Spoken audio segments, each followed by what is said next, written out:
There's a beautiful story from the history of Al-Andalus where the Khalifa at the time, he wanted to find someone to marry his daughter.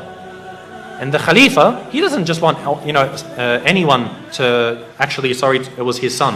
He didn't want just anyone to marry his son. You want to find the best girl available. So he made a proclamation in the city of Cordoba.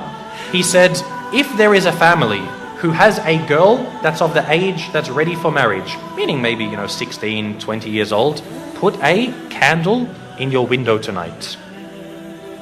And she's ready for marriage, and she has memorized the entire Quran. Put a candle in your window tonight. They said the entire city was lit up that night. The entire city was lit up because there were so many young girls who had memorized the Quran. So he said, Khair, my son can't marry that many women. So he said the next night, any of you who has a daughter who's of the age to marry, who has memorized the entire Quran and also one of the certain books of Maliki fiqh, put a candle in your window tonight.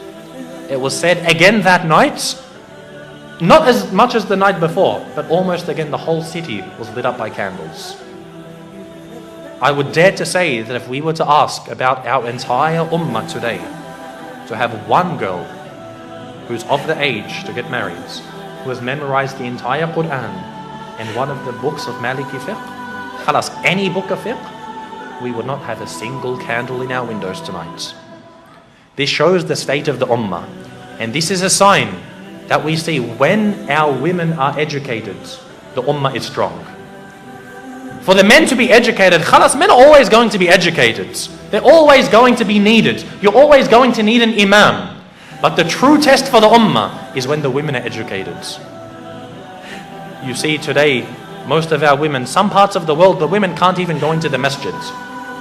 They won't even have a space for them in the masjids, let alone educating them. You find, khalas, she knows how to cook and clean, perfect, mashaAllah, this is all we need.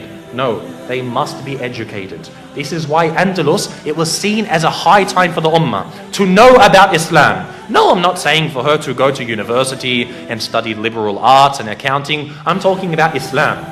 To come to the Islamic centers and to know her religion. We must have this because she is the one who is going to raise a nation. The husband, the father isn't there to raise the children. The mother is. If she doesn't know about her religion, what is she going to pass on? This shows how healthy we are. And the reality is, in ummah today, we are very sick.